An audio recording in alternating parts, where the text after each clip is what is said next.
నేడు 12వ అంతర్జాతీయ యోగా దినోత్సవం సందర్భంగా తిరుపతి జిల్లా వ్యాప్తంగా యోగా సందడి నెలకొంది. జిల్లా యంత్రాంగం స్వచ్ఛంద సంస్థల ఆధ్వర్యంలో నిర్వహించిన ఈ వేడుకల్లో వేలాది మంది ప్రజలు, విద్యార్థులు ఉత్సాహంగా పాల్గొన్నారు. ఈ కార్యక్రమంలో జిల్లా కలెక్టర్ వెంకటేశ్వర్, జిల్లా ఎస్పీ సుబ్బరాయుడు పాల్గొని స్వయంగా యోగాసనాలు వేసి ఆకట్టుకున్నారు. ఒత్తిడి లేని జీవనశైలికి యోగా ఎంతో అవసరమని ఈ సందర్భంగా వారు వివరించారు.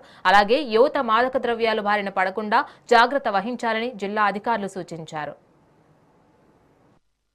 ప్రపంచంలో మనుషులు ఒత్తిడికి, ఆందోళనకు గురవుతున్నారు. ఇది ఆరోగ్యంపై ప్రతికూల ప్రభావాన్ని చూపిస్తుంది.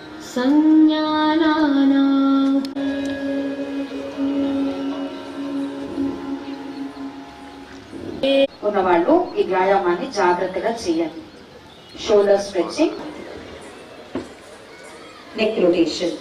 ఇప్పుడు శ్వాస వదులుతూ తలను ముందుకు వంచండి. మరొకసారి చేద్దాం. శ్వాస తీసుకుంటూ రెండు చేతులను పక్క నుంచి తల పక్కకు, అరచేతులు బయట వైపుకి ఆసనాలు చేద్దాం.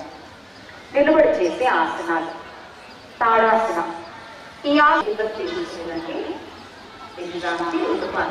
సాయి వరకు చాచి అరచేతుల కింద వైపు కొంచెం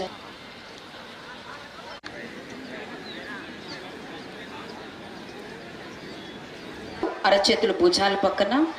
శ్వాస తీసుకుంటూ తలను ఛాతీ నాభి వరకు పైకి లేదు.